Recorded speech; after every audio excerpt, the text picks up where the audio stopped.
Hey everyone, What If Fan here, bringing you another exciting part of What If Fusion Deck User in a different Yu-Gi-Oh! GX. You can find the fanfic title and the original author's name on my Patreon page. Make sure to check it out and show them some love. If you enjoy the video, don't forget to like, subscribe, and ring that notification bell so you never miss an upload. Quick update.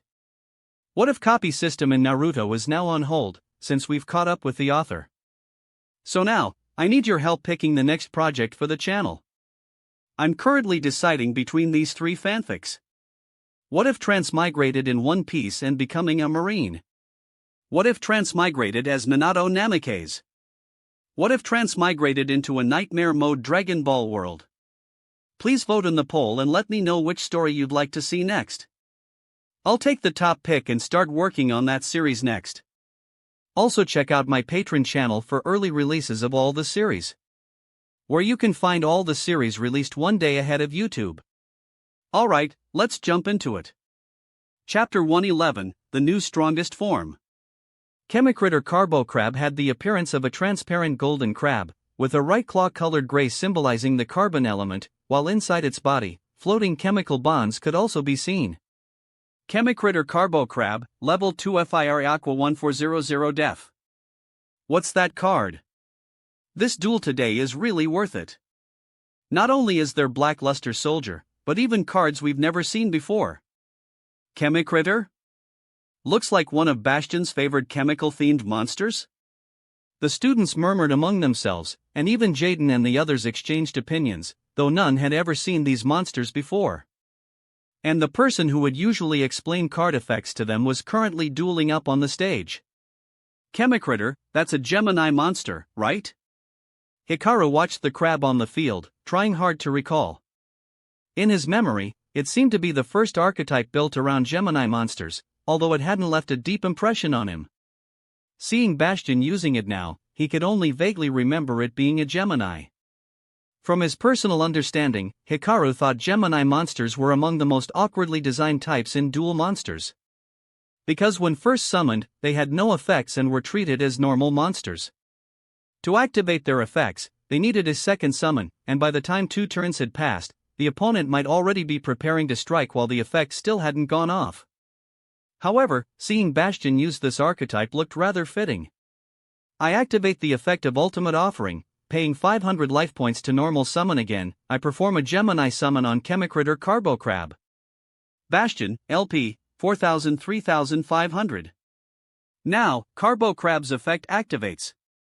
Send one Gemini monster from the deck to the graveyard. I send Chemicritter Hydron Hawk from my deck to the graveyard. Then, I can add one Gemini monster from my deck to my hand. I add Chemicritter Oxyox to my hand. Hikaru raised an eyebrow. I activate Ultimate Offering again, defense position summon, Chemicritter Oxyox. Then, pay another 500 life points to perform its Gemini summon. Oxyox was a transparent green bull with 2 horns burning with flames, symbolizing the relationship between oxygen and combustion. Chemicritter Oxyox, Level 2 WIND Beast 2100 Def. Bastion, LP, 2500. What is Bastion even doing? He hasn't hurt Hikaru at all, and his life points are already half gone. Gemini monsters. I thought Phoenix Gearfried was the only one. I activate Oxyox's monster effect. Once per turn, I can special summon one Gemini monster from my hand. Then, all Gemini summon monsters I control have their levels become the same as the summon monster's original level until the end of the turn. Wait. Seeing this, Hikaru immediately flipped open a set card, Quick Play Spell, El Shaddol Fusion. Hikaru revealed the set card. Knew it. Here it comes, the monster that locks down special summons. Hikaru pointed to the monster on the field and the card in his hand. Fusion materials are a Shaddol monster and a Dark Attribute monster. I fused the Dark Hex-Sealed Fusion on my field with the Shaddol Falco in my hand. Hear the voice of the gods. Fusion summon. El Shaddol Winda. Without hesitation, Hikaru initiated a fusion summon. Amid a mass of purple puppet strings, a green-haired, purple magician appeared stiffly like a machine. El Shaddol Winda, level 5 DARK spellcaster 2200 ATK. Ha, as expected, Hikaru. Whenever the opponent attempts a special summon, you find a way to special summon Winda to lock it down. But too bad, Hikaru, today my specialty is normal summoning. Hikaru shrugged, unconcerned. Immediately, Bastion continued his special summon. Special summon, Polychemicritter Dioxyger. It appeared, the self-proclaimed ogre deity, Dioxyger. Dioxyger's body combined features from 3 other chemicritters, appearing like a fusion of all of them. Since it was a serious duel, Hikaru didn't tease Bastion, only chuckled inwardly. Oxyox and Carbocrab, level 2 level 8. My Shaddol Falco, when sent to the graveyard by an effect, special summons itself face down to my field. Hikaru retrieved the card from the graveyard and set it in his monster zone. Then he looked at Bastion and sighed, your deck really has evolved into something else. Chemical reactions, different elements combining to form entirely new chemical formulas, that's scientific calculation, different from your alchemy. This is my new choice. Bastion laughed and shook his head, no, rather, I should have stuck to this path long ago. Polychemicritter Dioxyger, level 8 DARK Fiend 2800 ATK. A monster with 2800 ATK is already quite a powerhouse. But standing opposite him is a master of chaos with ATK rivaling Blue Eyes White Dragon. Yeah, that's a monster fused from Black Luster Soldier. Bastion smiled lightly, ha, Dioxyger is also a Gemini monster, so it can undergo another normal summon. I pay 500 life points to Gemini summon Dioxyger. Bastion raised his hand, and the chemical bonds inside Dioxyger's body began flashing wildly. Suddenly, as if the air itself had been sucked out, everyone felt a momentary suffocation. Now, as long as Dioxyger remains on the field, Gemini summons cannot be negated. Moreover, once per turn, by banishing a Gemini monster from my graveyard, I can target one card on the opponent's field and destroy it. I see, with this, attack doesn't even matter. Smart move, Bastion. No matter how high the opponent's attack, destroying them bypasses that. Bastion nodded, not wasting words. He banished the hawk from his graveyard, activating Dioxyger's effect. Dioxyger's body blazed with fierce flames and charged at the Master of Chaos. Master of Chaos was hit by the flames, blasted away, and vanished into nothingness. Yet just as Bastion thought he had secured victory, Hikaru suddenly spoke up, now, the Master of Chaos's effect activates. It still has an effect? Bastion thought. When a fusion summon Master of Chaos is destroyed by battle or effect, I can target one spell card in my graveyard and add it to my hand. The graveyard opened automatically, and one spell card glowed. I add polymerization to my hand. That monster had another effect. Bastion frowned tightly. Before, I only knew it could banish monsters, but I didn't realize its fusion summon form was this tricky. Luckily, it was dealt with. Having defeated Black Luster Soldier, Bastion breathed a sigh of relief. That monster's fame alone exerted tremendous pressure. Battle Dioxyger, attack Winda. Dioxyger, still ablaze after defeating the Master of Chaos, destroyed the spellcaster before it as well. Hikaru, LP, 3400. Even though it wasn't me controlling her, I still feel a little displeased, Tiara said, suddenly appearing beside Hikaru. Well, Hikaru, this is my evolved deck, based on normal summons, a deck that doesn't rely on special summons. Bastion declared confidently. This deck has no fear of your Winda. Hikaru shrugged and nodded. Indeed, Winda wasn't a summon restrictor, nor was she a duels meteor, she couldn't interfere with normal summons. However, now, Winda's effect also activates. There's more? Winda still has an effect. The surrounding students gasped. Ha, interesting. As expected, Winda has hidden effects yet to reveal. Bastion showed no surprise. Exactly. Hikaru pointed at the graveyard. When Winda is sent to the graveyard, I can target one Shaddol spell or trap in my graveyard and add it to my hand.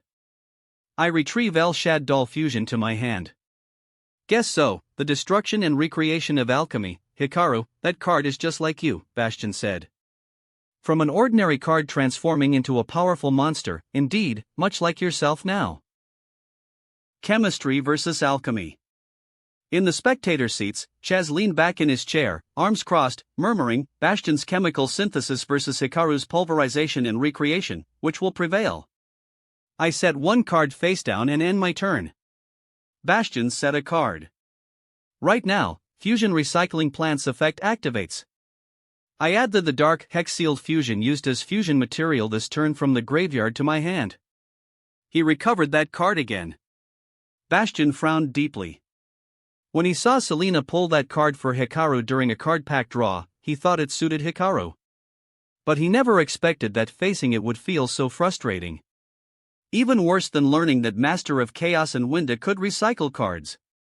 Facing him, Hikaru also silently admitted. Today's Bastion, from sheer presence alone, was far more impressive than the sidelined, forgotten version in the original. Though unfortunately, today, Bastion was very unlucky. Because now, he was facing the new, strongest version of Hikaru, the no material shortage Hikaru. He drew a card.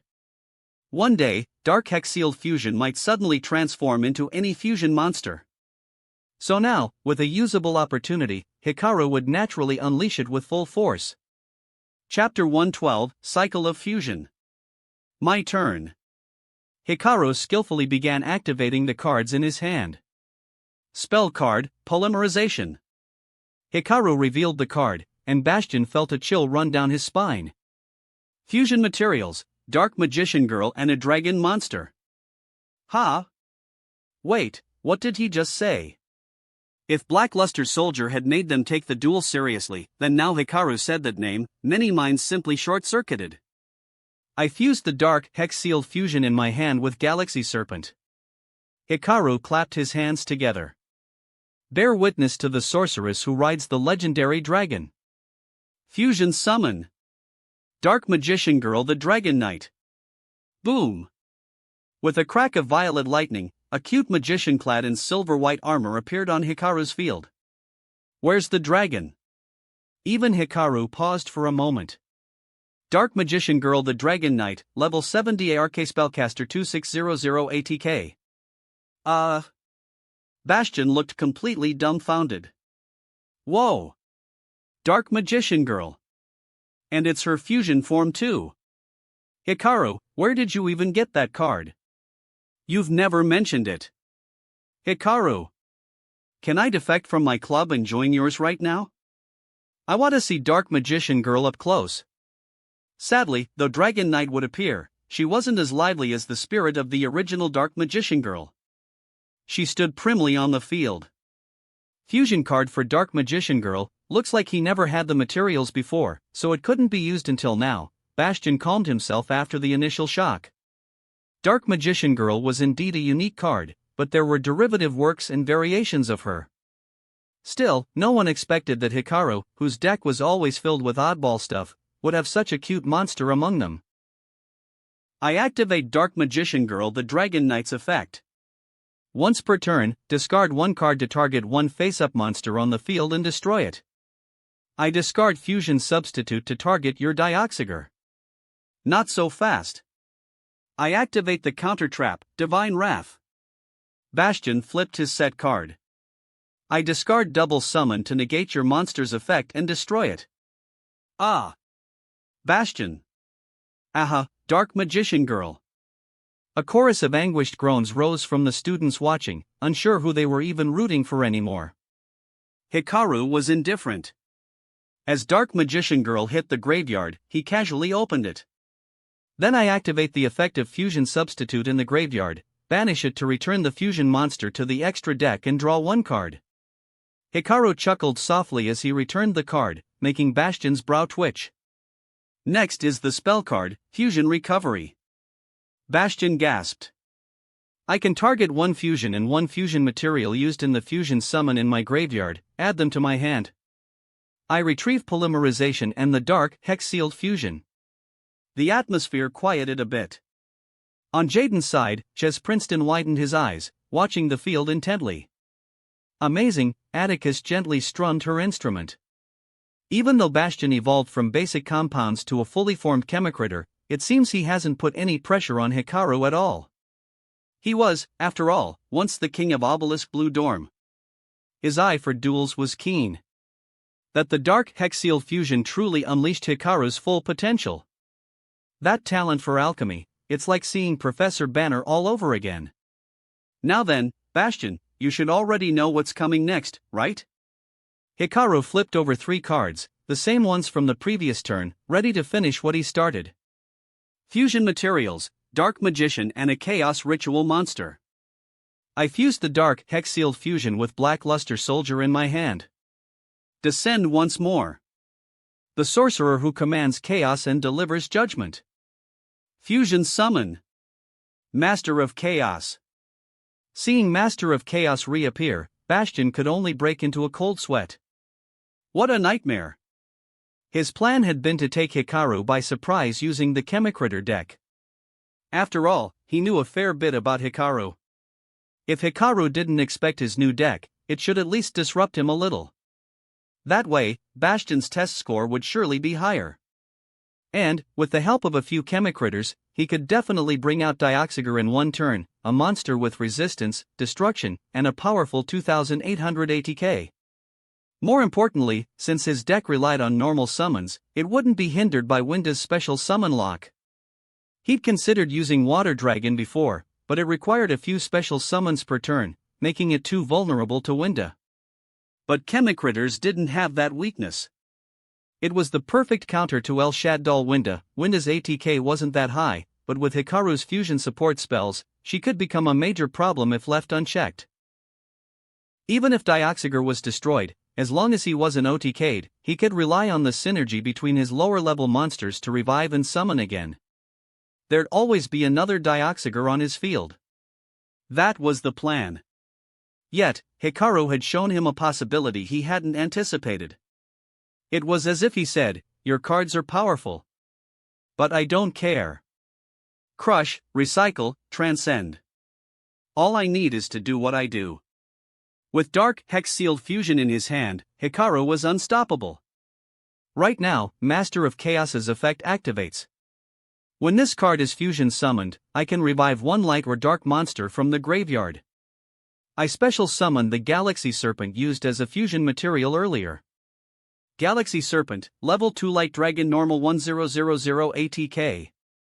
Though a vanilla card, it was a tuner, and thus quite rare, one of the highest rarity cards Hikaru had pulled before. It helped patch the gap Hikaru had in Light Dragon fusion materials. Next, I flip up the set Shaddol Falco. One light and one dark monster. Bastion took a deep breath. Light and dark. It's coming, Bastion. Just hold on. He vaguely heard the voice of a mathematician, while all he could do was smile bitterly. I activate Master of Chaos's effect. Send one light and one dark monster from my field to the graveyard. Banish all monsters you control. Split the heavens and the earth. Master of Chaos raised his weapon slowly and swung it. In the next instant, the world seemed to split in half. And a moment later, as if they had never existed, Bastion's field was wiped clean. He had paid a full 2000 LP for those Gemini summons. After that strike, there was no way he had any LP left. Still lost. Bastion shook his head helplessly. I guess I'm still far behind. Bastion, it's only for now. It was clear. Bastion had only just decided on his new path, and even so, he was already much better than his past, sideline self. And more importantly, Hikaru could tell too, Bastion hadn't even completed his deck yet. The Chemicritter's future lies in XYZ. Looking forward to our next duel. Battle. Master of Chaos, direct attack. Chaos Infinity Slash. In a blink, Master of Chaos appeared before Bastion. Instantly, without even feeling pain, Bastion found himself sent flying and crashing onto the ground. Bastion, LP, 2000. Chapter 113, Learning the Dimensional Gate. Hikaru once again became the top scorer in this round of the test. Although the absence of an alchemy class had narrowed the score gap between Hikaru and the other students, since his practical duel happened to be against Bastion, his score still firmly surpassed Bastion's. Oomph, oomph, oomph. See that, Dax? As long as I'm still at this academy, there can only be one top student, and that's me. Where did you even learn to talk like that? After the exam, the group of friends gathered in the classroom to check the results. Seeing Hikaru's perfect score glowing on the screen, Bastion felt a rush of blood to the head. Don't take it too hard, Ogre. You'll definitely win next time. Jaden patted his shoulder heartily to comfort him. I don't need pity from the guy who nearly placed last. Bastion clenched his fists. And why are you calling me Ogre now, just like Hikaru? Don't you think Ogre sounds cool? Jaden laughed. Just like how lightning is still lightning. No, definitely not. That's dumb. Bastion. The two of them got into a scuffle, while the others laughed around them.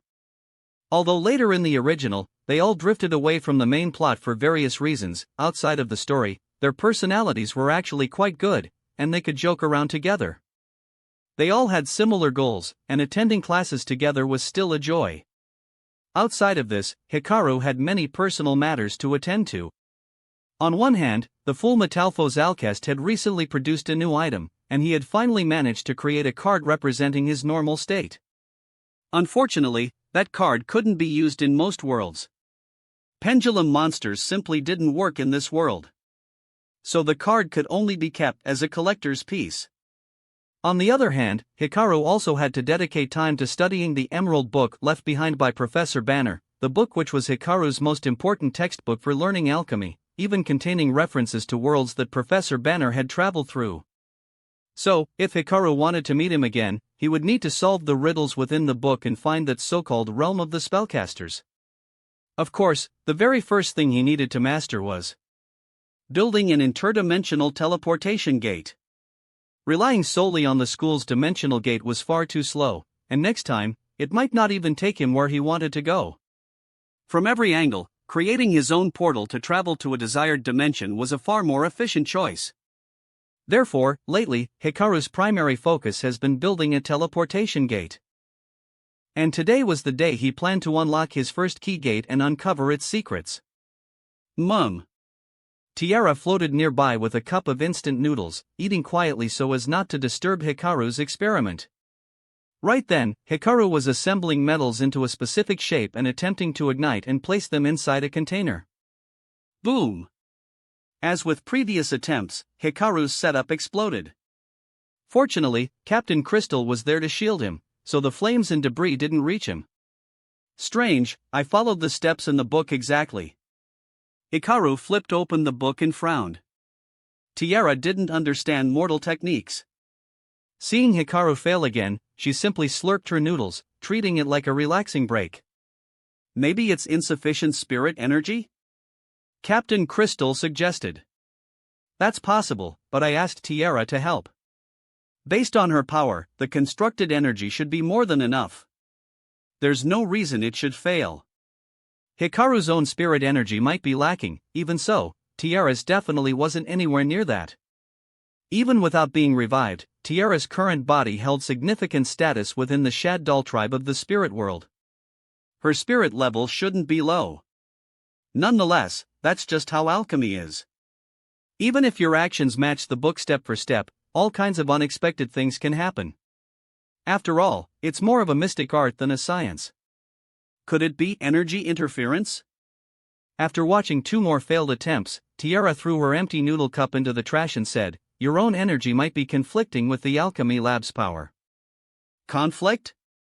No way, the Philosopher's Stone and super polymerization shouldn't clash, right? The Philosopher's Stone was a universal energy source and panacea, while super polymerization was a transcendent force that fused anything together.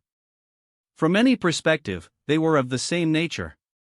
Then, maybe it's not a conflict, but suppression instead? Suppression? That could be it. Following this line of thought, Hikaru grabbed a calculator and began punching in numbers rapidly. At the same time, he called to the full Metalphos Alcest, help me remeasure the materials. Increase the total quantity by 1.5 times, but for iron and silver, only by 1.2. Got it. The human in spirit resumed the experiment, placing the materials into the container to ignite slowly. This time, there was no explosion. Hikaru looked thrilled, and Alcest was visibly excited too. They had successfully learned alchemy from another world. After a green glow faded, Hikaru carefully used tongs to extract a strange, broken ring from the container. The ring, like an incomplete Ouroboros, floated a mysterious point within its interior, one of the special alchemical symbols frequently used by Professor Banner. Looks like the first step is complete. Thanks, Tiara. Hikaru wiped sweat from his forehead. Tiara might not understand alchemy, that said, as a divine being, her perspective far exceeded his. At the right moments, she could offer insights that helped him break through. Humph. This is divine favor. You need only accept it reverently. I don't need your thanks. Tiara spread her arms and radiated divine light, eyes closed as she delivered her divine proclamation. Unfortunately, her rare display of godly demeanor went unnoticed by Hikaru, who was already engrossed in building the idiot-proof interdimensional teleportation gate described in the book. Seeing that Hikaru wasn't responding, Tiara peeked with one eye, saw the duo tinkering again, and resignedly lowered her arms. She poured hot water into another cup of noodles.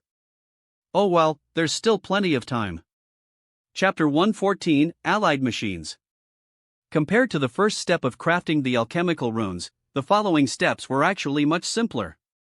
All that was needed was to gather the materials, assemble them, and install the proper and sufficient runes. A must-have portal for lazy people would be ready just like that. However, that step wasn't simple either. The main challenge lay in the materials. Though the core components, such as stone, weren't expensive, in a duel academy centered on dueling, these materials were ironically the hardest to obtain. He just couldn't find them. Why did it have to be marble? Of course, after the initial round of complaints, Hikaru quickly accepted reality. Alchemy, requiring specific materials, was completely normal. He had already mentioned this to Alcest, having ordered the materials ahead of time, preparing to assemble the device himself in the workshop. At first, according to his plan, he would finish the basic runes while waiting for the materials, then gradually decipher the various interdimensional puzzles hidden in the book, pick one that interested him, and see what kind of dimension it led to. If possible, he was particularly curious about seeing the Golden Land. But Professor Banner's book recorded numerous dimensions, each one sealed with an alchemical puzzle. Only by solving it would one earn the right to explore. So Hikaru didn't know which one was the Golden Land. This book of yours, no, the one that Human left you, is quite intricate, Tiara remarked after reading alongside Hikaru for 2 days. I can tell, he must have added these locks in a rush before the ceremonial duel against you all. Every lock builds on the previous one. Only by learning each step and mastering it can you proceed further. Even if he isn't teaching in person, the structure of this book is incredibly thoughtful. Hikaru nodded in agreement, letting out a soft sigh. In this world, he hadn't actually interacted much with Professor Banner outside of class. In terms of personal relationships, he was closer to Professor Growler. He mostly visited Banner to ask about alchemy. Yet Banner had still treated him as a true disciple. All the more reason I can't let Professor Banner down, Hikaru murmured, rubbing his temples. In the original, Professor Banner left the Philosopher's Stone with Jaden because he feared the sacred beasts. He remained at Jaden's side, quietly protecting him to the very end. Now, with the world transformed, Banner couldn't stay by his students' sides, he left behind a far more important book. And since Hikaru was the only one among the students who could understand alchemy and had been entrusted with it by Banner, he naturally had to study it seriously. Over the following days, with the help of spirits, he transported materials into the workshop. With Captain Crystal's immense power and precision over stone, Hikaru gradually constructed a dimensional gate that resembled the one used by Duel Academy. But there were still differences. That one was based on science. Hikaru's portal was based on mysticism. And truthfully, even after assembling it, there were many parts Hikaru couldn't understand. Unlike others, this portal was a portable version specially left by Professor Banner, even disguised to look like a regular portal, fearing Hikaru might struggle to use it. Standing before the gate, Hikaru flipped through the book one last time and, deciding it was ready, closed it. Next would be the safety test and round-trip test. Luckily, Hikaru only had a few coordinates: Village of Spellcasters and Vampire Kingdom. He had no reason to visit the latter, and he couldn't apply for another challenge to the former for now. So, this free time was perfect for safety testing and maybe decoding a few interdimensional coordinates. During this lull, several events happened at the academy. First was a fire in the Princeton household. Chaz's two older brothers, heads of the Princeton group, wanted him to use their company's latest technology and deck at the academy. They also hoped to leverage this to acquire Dual Academy and boost their corporate position in dimensional affairs. Naturally, Chaz refused this nonsense. Especially after seeing the rare cards they offered him, he knew he'd be mocked by classmates for using them. But his brothers were relentless. They reminded him that he had always benefited from the Princeton group's resources, competing in tournaments since childhood, racking up championships, all thanks to the group's promotional efforts. Without them, how could he have become famous so fast and even caught Sito Kaibasai to become his disciple? That struck a nerve. The one thing Chaz hated most was people bringing up his background.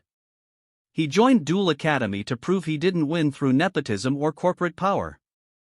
He wanted victories earned by his own strength, not his name. Even if he'd lost a few times at the academy, Hikaru, Jaden, and Bastion never cared about his background. They joked with him, bonded with him. Jaden even often sparred with him, making Chaz open up more and even share some of his secrets with Hikaru. And now, his own brothers dared to claim they'd been orchestrating everything all along. Unforgivable. So he accepted their wager. No way. Chaz, your brothers are insane? Alexis stopped strumming her guitar, dumbfounded. You said you agreed to enter a brand new, dangerous dimension using only monsters with ATK 500 or less? Chaz covered his face and nodded helplessly. That's way too reckless, Bastion frowned. Are you sure they're your real brothers? Alexis asked skeptically. Even her flaky brother wouldn't set her up like this. At worst, he'd just take embarrassing photos. Chaz shook his head, silent. Listening nearby, Hikaru grasped the gist of the incident. It seemed to be something that had occurred in canon, just earlier than expected. There, Chaz used monsters with ATK less than 500 to defeat his brothers and their rarecard deck. While in this world, his brothers had clearly re-evaluated his strength. They knew rare cards alone couldn't beat Chaz. Yet they still didn't believe in him, assuming his success was just manufactured by their efforts.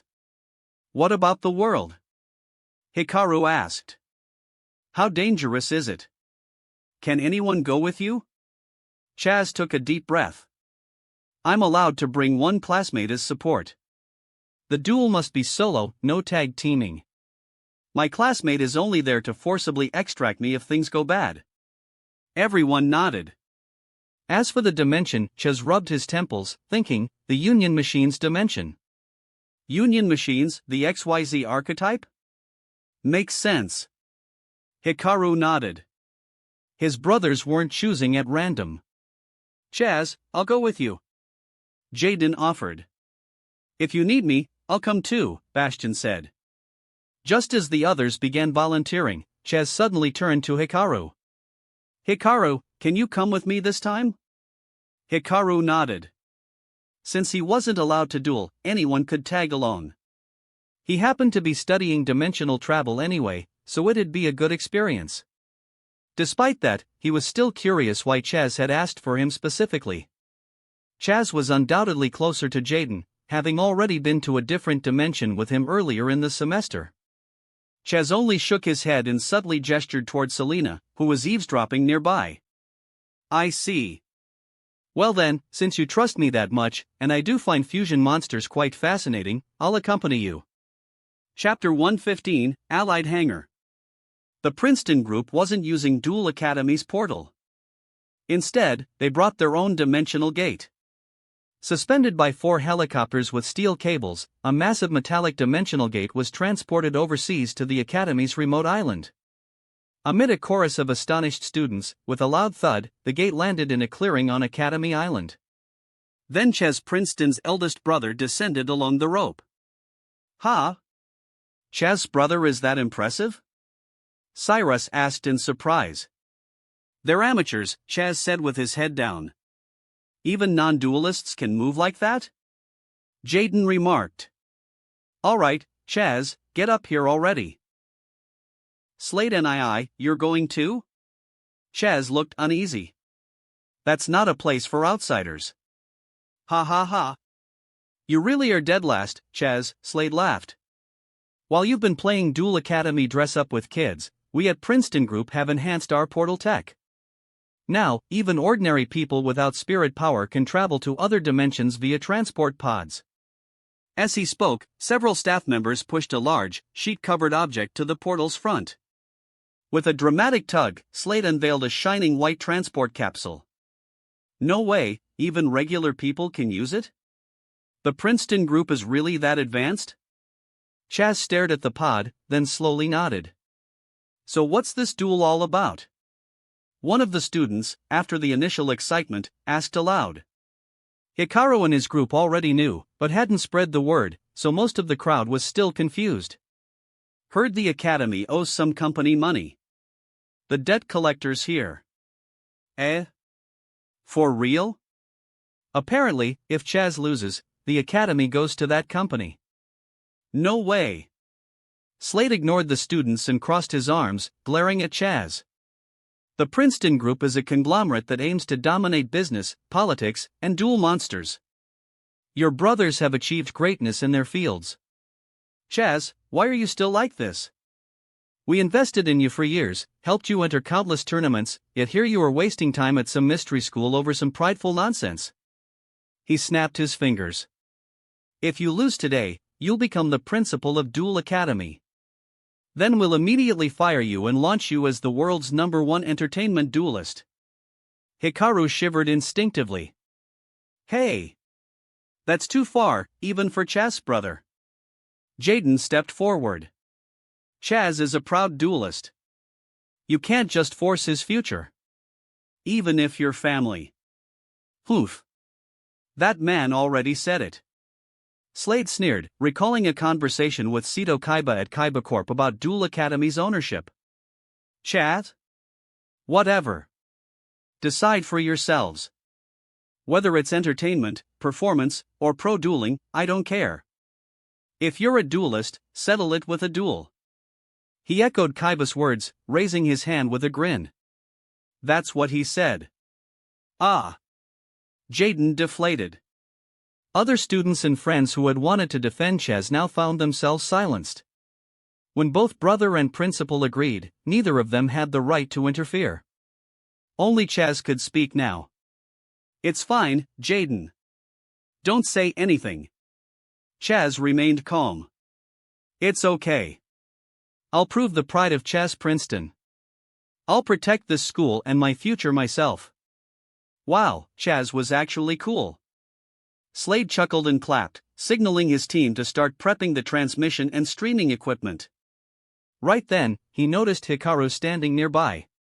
Ah, you're that student who won in Neo Domino City, right? Slade recognized Hikaru. Hikaru nodded. Top of your class, famous worldwide already. Interested in joining Princeton Group? Hikaru shook his head. Slade didn't mind. He turned back to Chaz. Don't think having the strongest classmate at your side guarantees anything. Our agreement with Kaiba Corp permits only you to duel. Chaz nodded. I remember, Slade NIA. Good. He then resumed rallying the crew. Not only would he go himself, but camera crews had to be dispatched to that dimension. It all required time. Which gave Hikaru a few moments to talk to Chaz. Our group shouldn't be able to make something like that, Chaz said cryptically, glancing at the pod. Princeton Group's goal is to dominate business, politics, and dueling. We don't do scientific research. We don't even have a dedicated R&D department. Hikaru raised an eyebrow. Recently, those investigators told me they might stop, Chaz spoke softly. Because they found out that the professor had ties to us. He meant the men Kaiba had dispatched. They had discovered that Leo Akaba had once visited the dimension Chaz was heading to. Because of that, they backed off. This implied a partnership between Princeton Group and Leo Akaba. In that case, everything depended on Chaz's decision. So that's what you meant yesterday, Hikaru murmured. Leo Akaba was a notorious schemer. In a world brimming with treasure and talent, it wasn't strange for him to seek partnerships. This wasn't the barren fusion dimension from Yu-Gi-Oh! Arc V. Here, there were plenty of troublemakers. Honestly, yesterday I thought this was about the portal.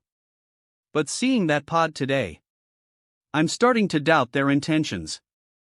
A dimensional transfer system that even ordinary non-dualists without spirit power can use, what are they planning? Chaz's voice brimmed with concern. Hikaru shrugged. Hikaru. Yeah? I want to become president of the Princeton Group. Hikaru blinked. Just like my mentor, I'll become the president. Whoa! Hikaru thought he had already seen Chaz as formidable, though unmistakably, he'd underestimated him. I suspect my brothers and Professor Akaba are hiding something in that dimension. Hikaru, can I count on you to check it out when we get there?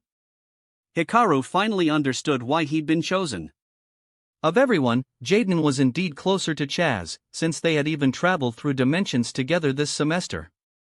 That said, if tag dueling was banned, Hikaru couldn't participate anyway. Yet there were some things only Hikaru could do. Let's confirm this. Are you really going solo? It's an unknown dimension, and your monsters can't exceed 500 ATK. A true duelist knows no fear. Though sweating slightly, Chaz's eyes burned with determination. Big bro, you're so cool. Just as Hikaru felt like clapping, 3 odd-looking little creatures popped up beside them, yellow, green, and black, each wearing only underpants, clinging to Chaz in excitement. Hikaru froze. He knew this would happen eventually, but seeing it for real still made it hard to keep a straight face. Shut up, you're so annoying. Chaz flailed, sending the 3 spirits flying. What's Chaz doing? Cyrus asked from a distance. Jaden stared at the flying creatures, unsure how to explain. After bickering with the spirits for a while, Chaz finally tucked his cards away and loudly declared, I investigated. There's a dry well in the corner of the island where old students dump cards. I went there and picked out a bunch of trash cards. Big bro, don't call us trash. Yeah, seriously. Hikaru looked away, watching the Princeton crew set up filming equipment and install the pod. Hey! You too? Why are you turning away? While Chaz wrestled his deck, Slade's team finished preparations. Watching his little brother flail about like a fool, Slade shook his head. When would this useless kid ever grow up? Alright, Chaz. Enough nonsense. Prepare the transfer. Destination Allied Union Hangar. Chapter 116, First Strike. Boom, thud. Hikaru shielded his eyes from the light. He and Chaz had been directly teleported, so the instant they landed, the surroundings felt dazzling. As Hikaru recovered, he realized they were inside a massive warehouse. Though calling it a warehouse felt inferior, it was far beyond any average structure. You couldn't even see the edges. Only when looking upward could you barely spot a wall glowing green. Whir. Red lights flickered across the hangar, echoing with mechanical sounds. Chaz's older brother rubbed his head, groaning as he crawled out of his stasis pod. The dimensional transfer had left him queasy and close to vomiting. From Duel Academy's end, Slade's team emerged slowly from their pod. Lights and cameras were set up, and the streaming began. It started. Good luck, Chaz. Should we really cheer? Isn't he the third son of the Princeton Group? He just needs to duel casually and he'll become one of our board members. Don't say nonsense. That's the Chaz. Jaden snapped back. Besides, entertainment duelist isn't even a real thing. Bastion folded his arms. No way he'd accept that. The students exchanged glances and nodded in agreement. After all, at their age, who really just did whatever their siblings said? Especially when it involved dueling. As chatter filled the air, Zane's expression suddenly changed. Something's wrong. Lights flickered ominously, while in the hangar, massive crates began descending vertically like elevators. Some marked with X, others with A or Z, all color-coded and unclear in meaning. Before anyone could make sense of it, the crates hit the ground with a thunderous crash and opened, revealing their contents. Blue twin cannon mechs, X-head cannon. Red electric dragons, Y dragon head. Single-eye treads speeding across the floor, Z metal tank. And many, many more robots appeared from the containers. Several X-head cannons locked their gazes on the intruders. It's the XYZ archetype, Chaz smiled. Perfect. The cards Master once gave me. Hey, good to see you all. Seeing the familiar machines, Chaz relaxed slightly, stepping forward to greet them. But one of the X-head cannons suddenly lit up with red eyes, its cannon swiveling toward him and charging. Intruder detected. Intruder detected. Initiating communication. Communication failed.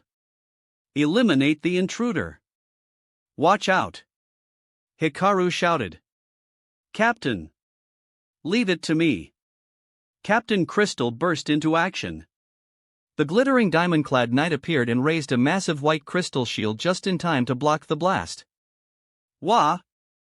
This is dangerous. It's a dimension hostile to outsiders. Everyone back at the academy watching the stream turned pale. Light and darkness dragon.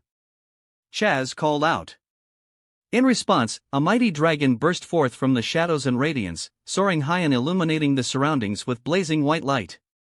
The moment it appeared, the robots locked onto it, cannons aimed, ready to face off. Wait, X-head cannon. We mean no harm. We're dimensional travelers. Chaz shouted. He poured all his sincerity into his voice. Responding to his will, the light and darkness dragon softened its glow. The warm light bathed the robots, and after a moment, they began flashing various signals. Then came mechanical voices. Communication. RE evaluating. Human identities confirmed, not previous intruders. With that, their hostility abated somewhat, though caution remained. One robot rolled forward, scanned Hikaru and the others with blinking eyes, and spoke.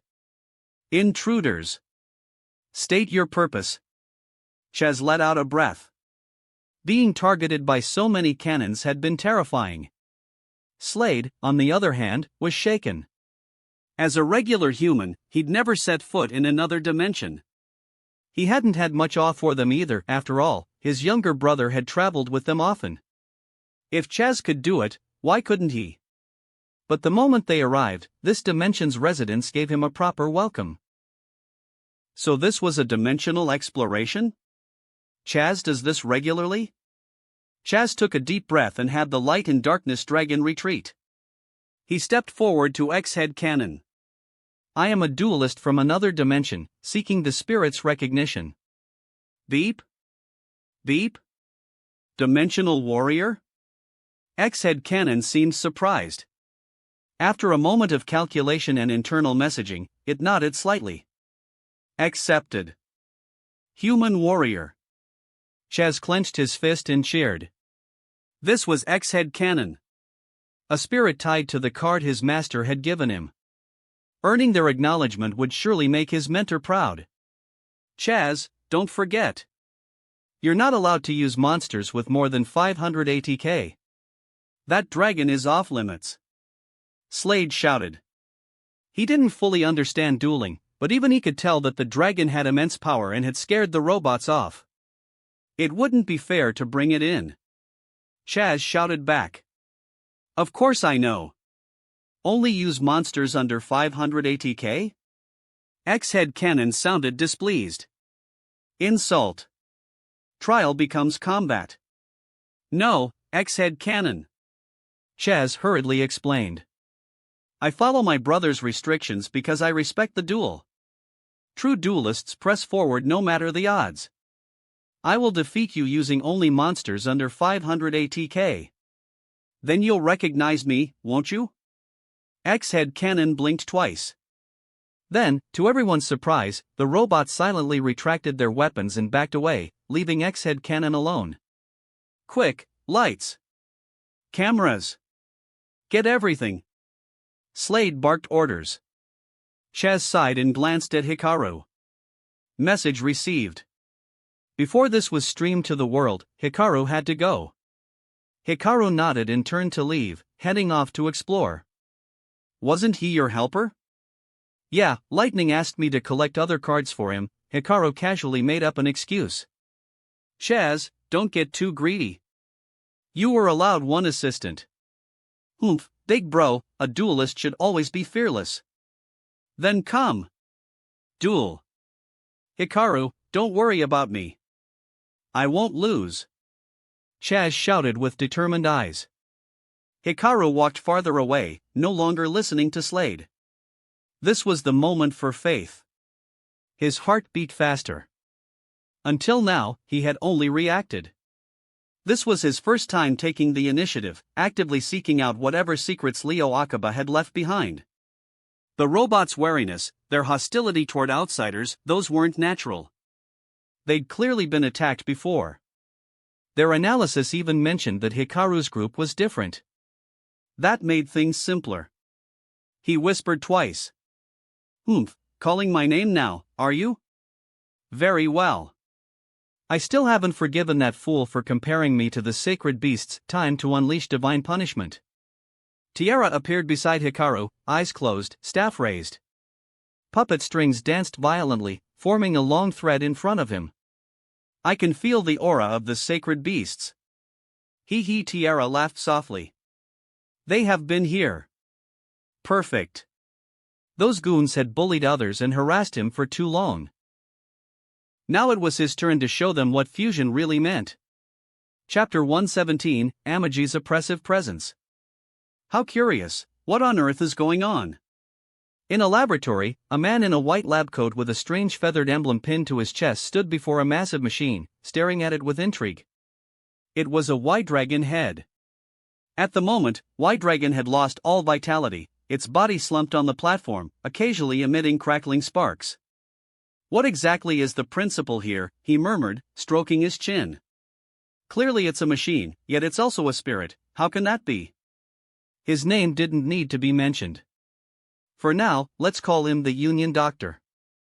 In this world, ever since dimensional travel became a reality, many scholars who had no opportunities before, either because of their obscure fields or controversial methods, now found new avenues. Even among these researchers, there were some not recognized by Kaiba Corp, the special ones who casually experimented on dual spirits. Whether driven by curiosity about the soul, the pursuit of immortality, or simply obsession, these researchers and their disturbing hobbies were rejected by Kaiba Corp. The Union Doctor was one of them. But then someone approached him, offering funding and resources, and a place beyond Kaiba Corp's reach, another dimension, to continue his experiments. Naturally, he accepted eagerly. After all, his benefactor not only funded him but even granted him power. In return, all he had to do was provide spirit soldiers that would never betray them. Simple, wasn't it? He had long since abandoned his scruples. Besides, they were just machines. What was the big deal? Boom! A deafening explosion shook the lab, and the doctor nearly lost his balance. What now? Those annoying robots acting up again? Oomph, we just captured a bunch last time. Still haven't learned their lesson?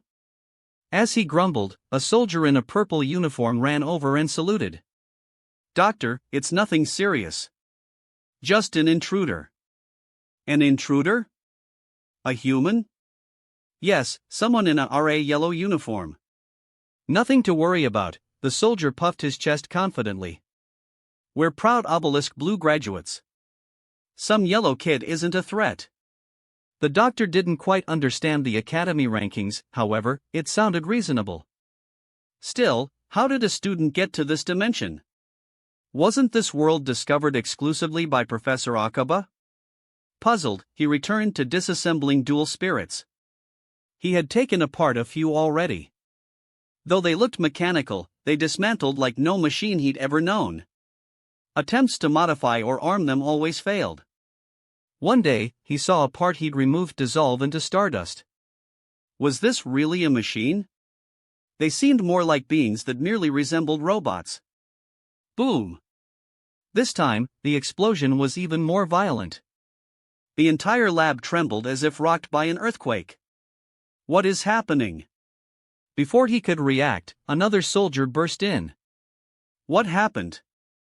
The intruder. They're unbelievably strong. How can a RA student be this powerful? We'll call for reinforcements. That yellow can't possibly turn this whole place upside down. The doctor stared. Maybe you should call the commander? What? For a RA student? Never. The soldier's voice faded as he ran off.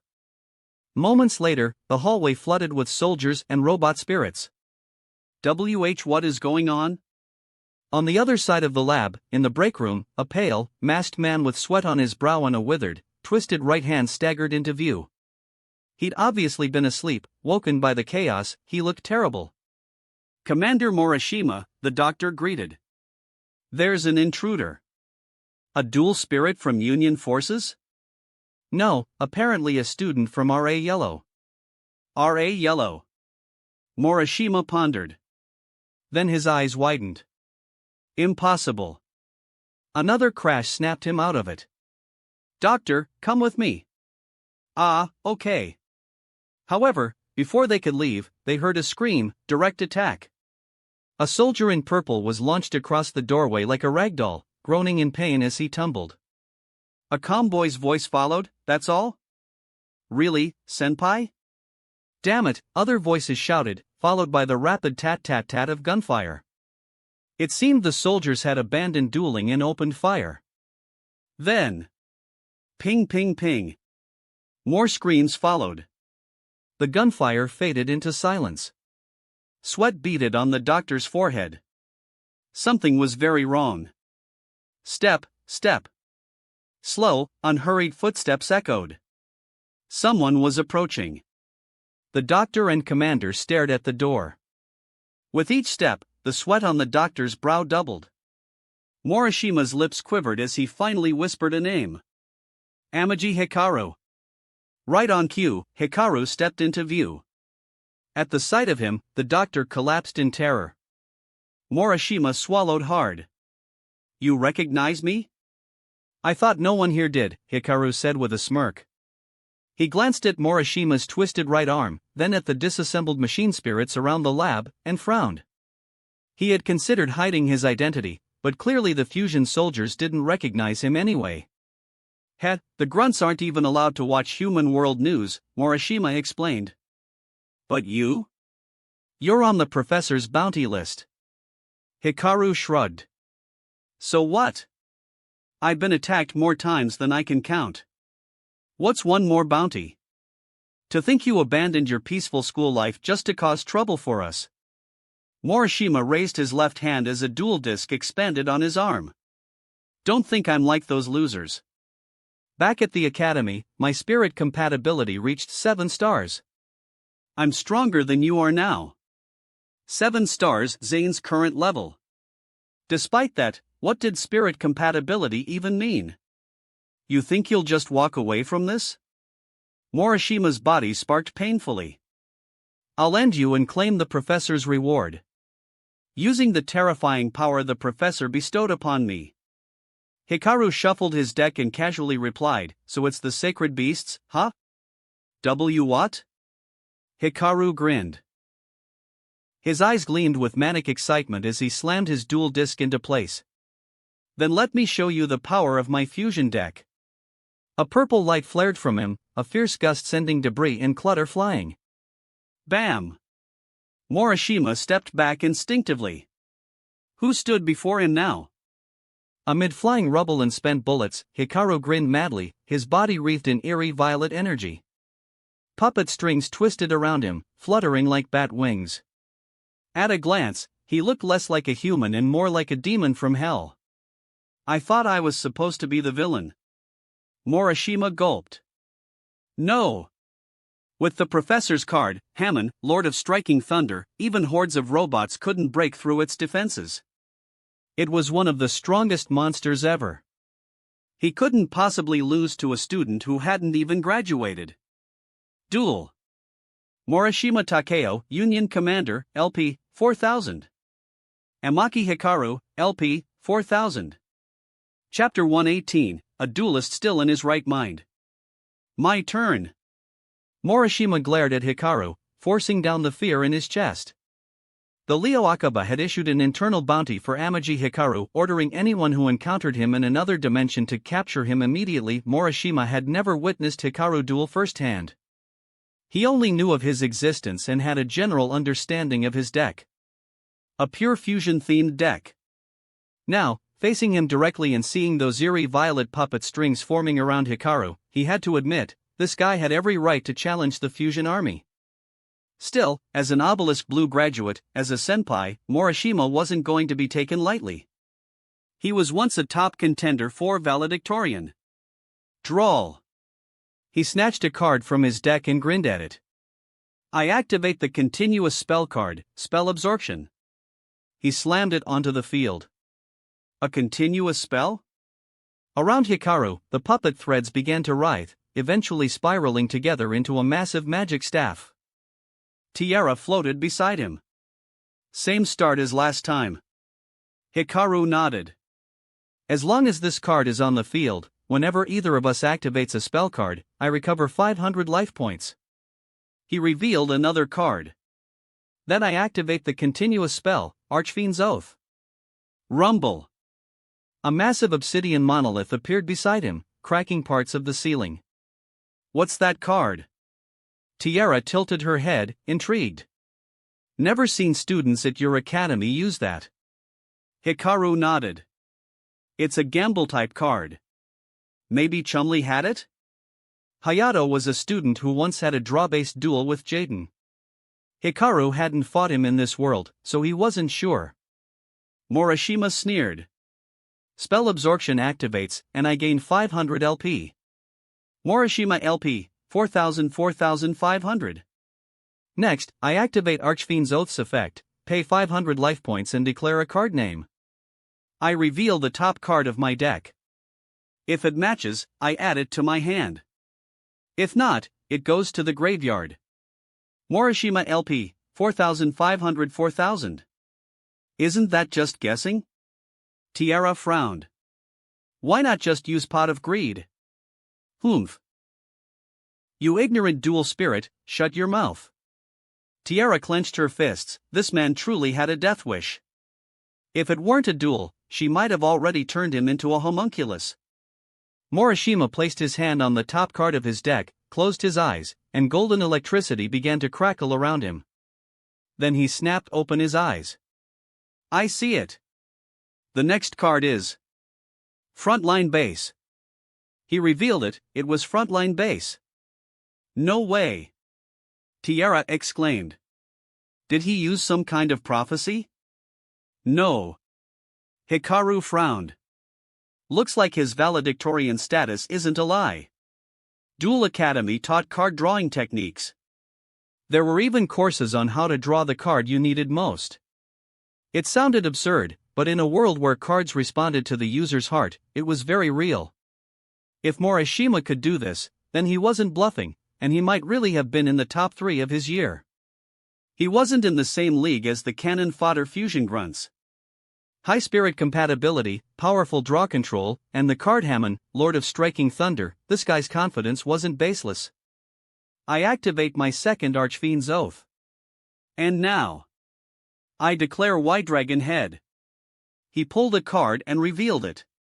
With a sharp zap and a burst of static, the revealed card showed a White Dragon Head, but not a normal one.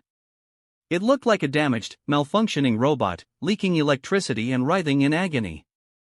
I'm not done. I activate the continuous spell, Frontline Base. I recover 500 LP and normal summon X Head Cannon. Morishima LP, 4,000 4,500.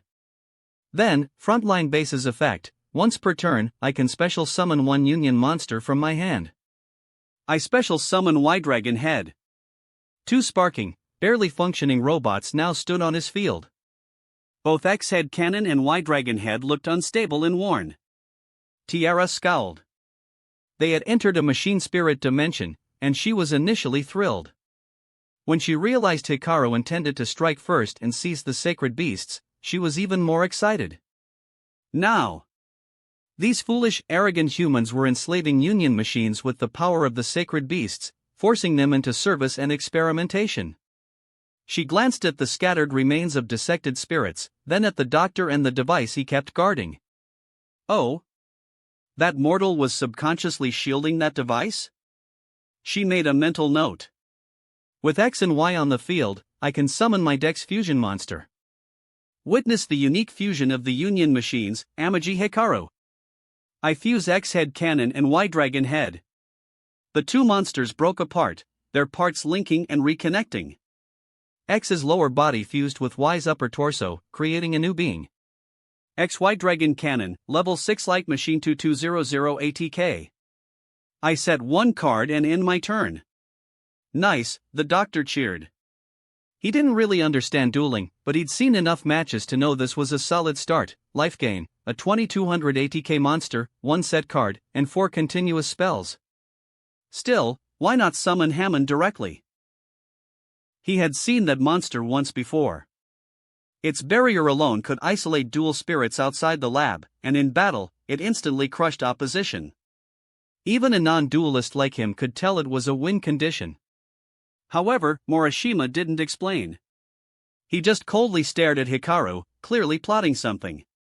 This setup, not bad. Tiara nodded. Now that feels like a proper graduate. Having watched plenty of duels and studied the game seriously herself, Tiara recognized his strategy.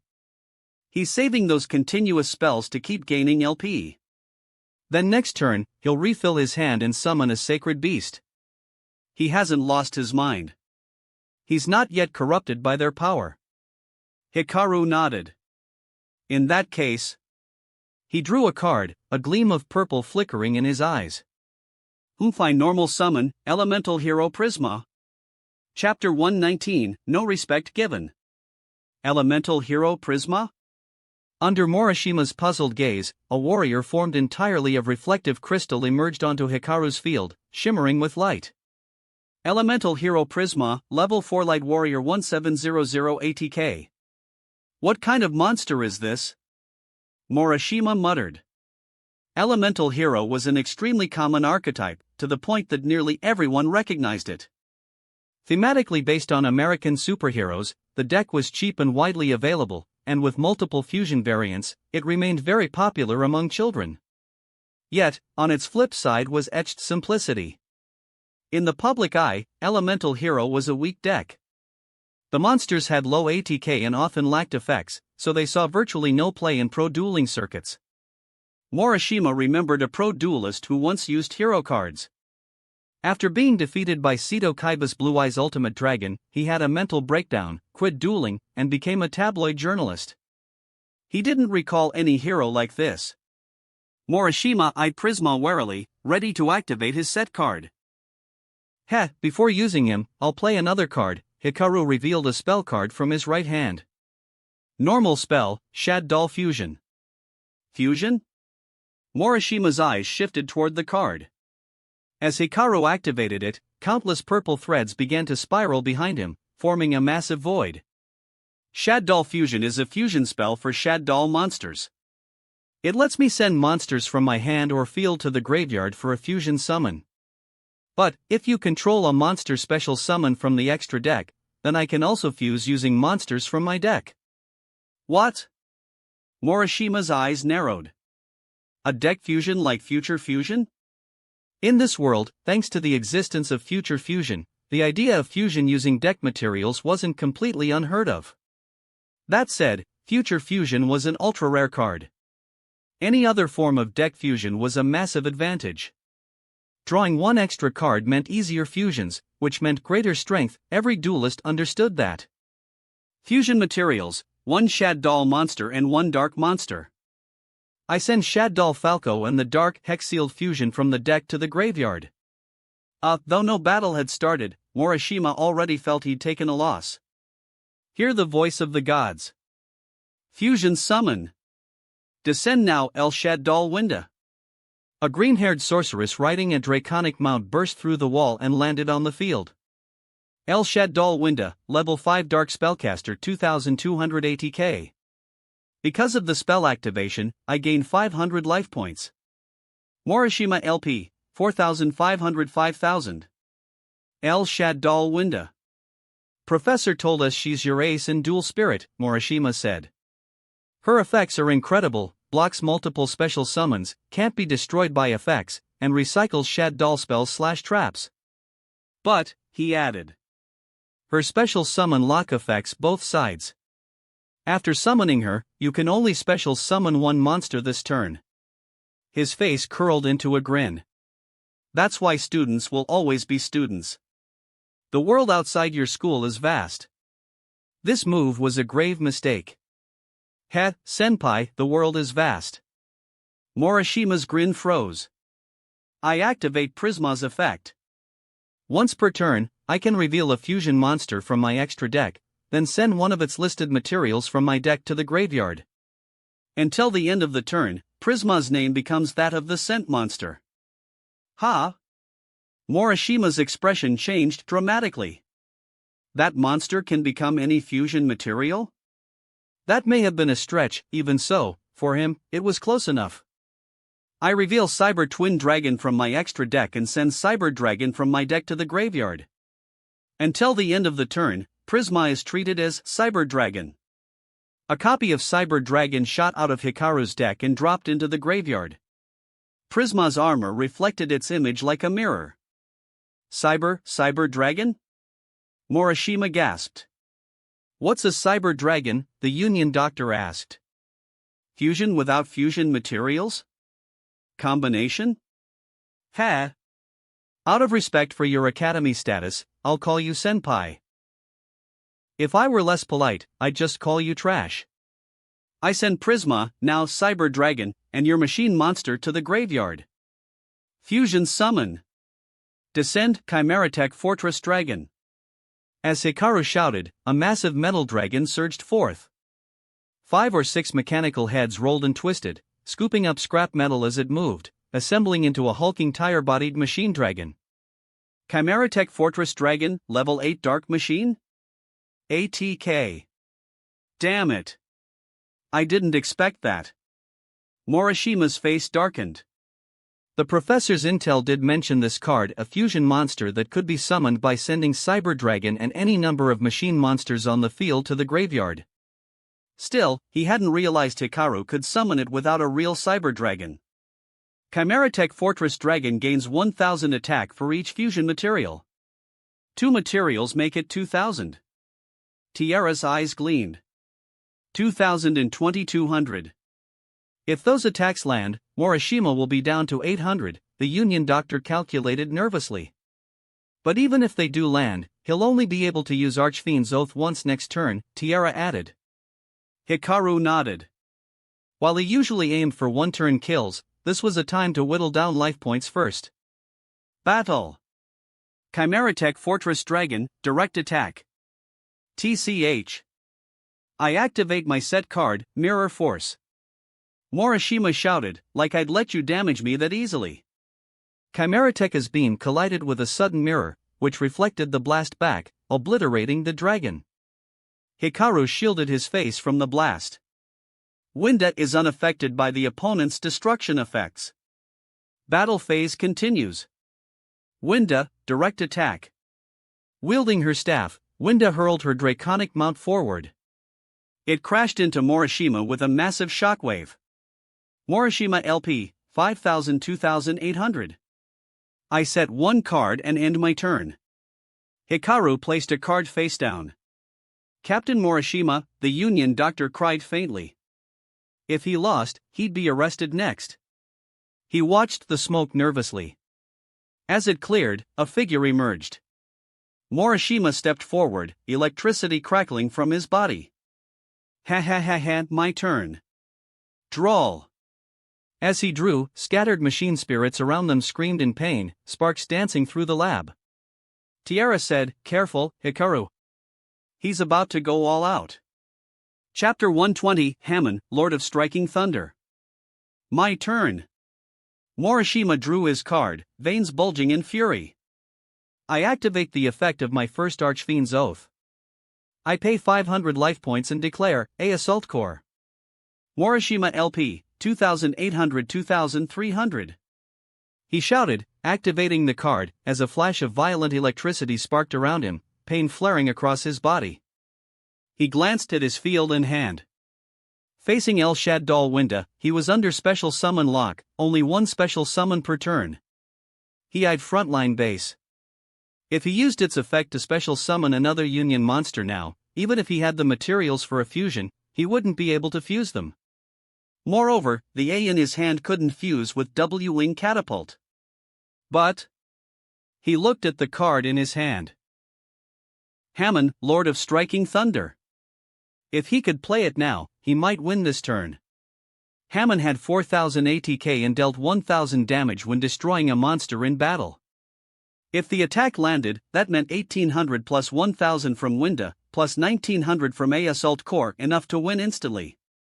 Still, if Hikaru's set card was a defensive trap, then he had to prepare for the next turn. He stared at the top card of his deck. His vision was getting fuzzy. Truthfully, he didn't want to use Hamon. This Hamon wasn't an original card, but a replicated one created by Professor Leo Akiba, so using it accelerated its deterioration. And every time he summoned Hamon, his body crumbled a little more, breaking apart from within. At this rate, its power would consume him alive. Regardless, it was decision time. He took a deep breath. Clarity or not, the moment was now. I activate Archfiend's Oath again. I pay another 500 LP. Morishima LP, 2300-1800. Placing his hand atop his deck, he focused intently. After a second, his eyes snapped open. I see it. The next card is W-Wing Catapult. He flipped the top card, exactly what he'd declared. Yes. Even if this play failed, he now had a follow-up card. With that, he looked to frontline base. His field was set. Amagi Hikaru, you should tremble and repent for forcing me to use this card. I send 2 copies of Archfiend's Oath and Spell Absorption from my field to the graveyard. Descend, Demon of Thunder from the Sacred Beasts. Come forth. Hamon, Lord of Striking Thunder. Promptly, his roar unleashed a tempest that surged across the lab. Hikaru felt an unnatural presence drawn in from another spacetime as ice shards exploded from the card, plummeting the temperature. Shards accumulated above, and with a demonic roar, a terrifying creature bellowed into being. Zeean. Cloaked in golden lightning, its body skeletal and massive, wings flapping as its presence shattered the ice above. Life force from nearby spirits was devoured, consumed into its core. Hamon, Lord of Striking Thunder, Level 10 Light Thunder 4000 ATK. NNGH static surged through Morishima's body. Whether by nature or design, the summoning took another toll on his deteriorating form, making him drop to an E. Nice one, Hikaru. Tiara cheered. Now we can destroy it. Hikaru nodded. Their journey here hadn't been just a simple trip. He had reflected deeply on the nature of his struggle against Professor Akiba. So far, he'd damaged the limbs, but not the core. Even though he'd dismantled the Fusion Club and forced them to become the Polymerization Club, this had little real impact. Akiba still had an army of fusion graduates and private labs. Just waiting around at the academy was far too passive. If he was serious about challenging Akiba, he had to strike where it hurt. And that's where Chaz came in. His expedition through alternate dimensions offered a new strategy: root out and eliminate Akiba's scattered forces. The bald bastard might be too strong for now, although that may be. His lackeys were fair game. Now, with Hamon's arrival, Hikaru got what he came for: a copy of the card temporarily imbued with Hamon's real presence. Defeat it? Morishima snarled at Tiara's voice, his face twitching as he gripped his arm. Don't be arrogant. The sacred beasts are beyond dual spirits. I'll show you true power. Tiara's mechanical body twitched in rage. She pointed directly at Morishima. Hikaru, make my card now. I don't need revival. I just want to kill him. Hikaru gave a strange chuckle. The duel continued. I normal summon V-Tiger Jet. A broken mechanical tiger with cracked wings landed on the field. V-Tiger Jet, level 4 light machine 1600 ATK. Battle. Hamon, attack Winda. Misery Thunder. His face twisted into a victorious grin. After all, he knew Hikaru's deck, a pure fusion deck. Its only battle traps were Flame Swords Dance and Salamandra with Chain. With no Flame Swordsman on the field and no special summons triggered, there was no way Hikaru could stop him now. If this attack landed, he'd deal 2800 damage, then finish it with V-Tiger Jet. Yes, the Union Doctor howled with joy. He's done it. The commanders won. Foolish. Tiara abandoned her divine posture. Hikaru, show him. Hikaru shrugged, then flipped his face-down card.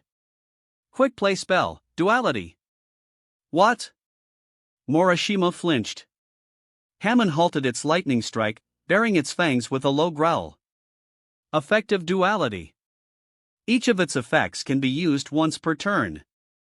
I tribute a light or dark monster on my field, then special summon a monster with the same level and type but opposite attribute from my hand or extra deck. Another fusion without materials? I tribute Winda and special summon in defense position Musician King.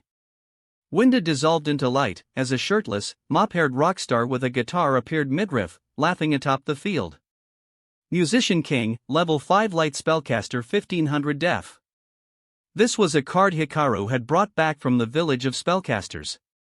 A completely effectless fusion monster, yet its materials were the terrifying Witch of the Black Forest and High Priestess of Prophecy. Winda's effect activates. When sent from field to graveyard, I add one Shad Doll spell or trap from the graveyard to hand. I retrieve L Shad Doll fusion. TCH, Cheap Tricks, Morishima spat. My monster changed, so the battle rewinds. Now, will you continue the attack or pass priority to V-Tiger Jet? Don't lecture me on basics. Battle continues. Hamon, crush that annoying guitarist. Misery Thunder. Lightning surged. Hamon roared and unleashed a storm, obliterating Musician King. Now, at this moment, Hamon's effect activates. When it destroys a monster in battle, it inflicts 1000 damage to my opponent. Go, Hamon. Hell's Requiem. Wings flared, ice shattered through the air, piercing Hikaru. Thankfully, Tiara was nearby, making it cold but painless. Hikaru LP, 4000-3000. V-Tiger Jet, direct attack. The tattered robot limped forward and struck. Hikaru LP, 3000-1400. Ha ha ha ha. Your life is a flickering candle. One more turn and you're finished. With Winda gone and Hikaru at 1400 LP, the game looked sealed. Hikaru, if you attack V-Tiger Jet next turn, it's over. Tiara shouted. Ha! Impossible, the doctor laughed. As long as Hamon's on the field, he can't attack other monsters. Only Hamon can be targeted. That's an effect? Wasn't that a Yubel reference? Hikaru stared at Hamon, unsurprised. If anything, this was within expectations, and this Hamon was clearly based on the OCG version, more stable and reliable. The earlier version was just a prototype, while this one was the real product. Just in case, Morishima narrowed his eyes. Winda is gone. I activate Frontline Base's effect. Once per turn, I can special summon a Union monster from my hand. I special summon W-Wing Catapult. A battered wing dropped with a clang. W-Wing Catapult equips to V-Tiger Jet. It gains 400 ATK. If V-Tiger Jet would be destroyed, W-Wing takes the hit instead. Equipped now, W-Wing Catapult. Even now, as Union Hangar Dimension Commander, Morishima retained remarkable clarity. The sacred beast corrupted his mind, yet his duelist instincts remained. Rather than combining them into VW, he equipped W to V, strengthening defense and stalling for the next turn. Plus, Hikaru had El Shaddol fusion in hand. If he fused again, Hikaru might use deck materials, he couldn't allow that. V-Tiger Jet, ATK, 1600-2000. I end my turn. He snorted, then smiled.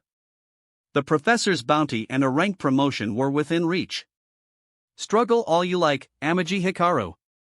Ha ha ha ha. Hikaru raised an eyebrow. Calm, rational, composed, despite your advantage, you remain cautious. You have strong spirit compatibility, enough to nearly resist the sacred beast's pull. As a duelist, you're undeniably powerful. Begging for mercy now? Too late. Morishima sneered. Ha! Hikaru shook his head. It's because you're powerful that you're unforgivable. You do this from your own heart, don't you? Do this? Morishima glanced around at the dismembered machine spirits and laughed without answering.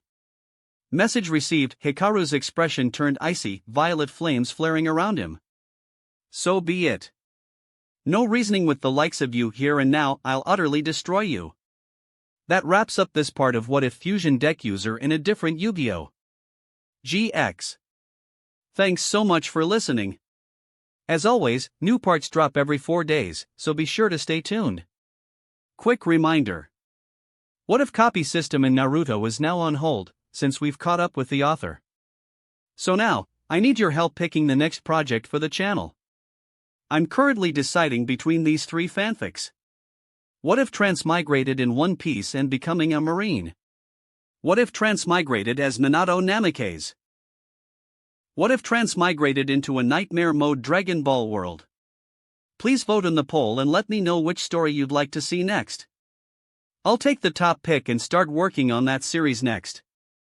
Also check out my Patreon channel for early releases of all the series, where you can find all the series released one day ahead of YouTube.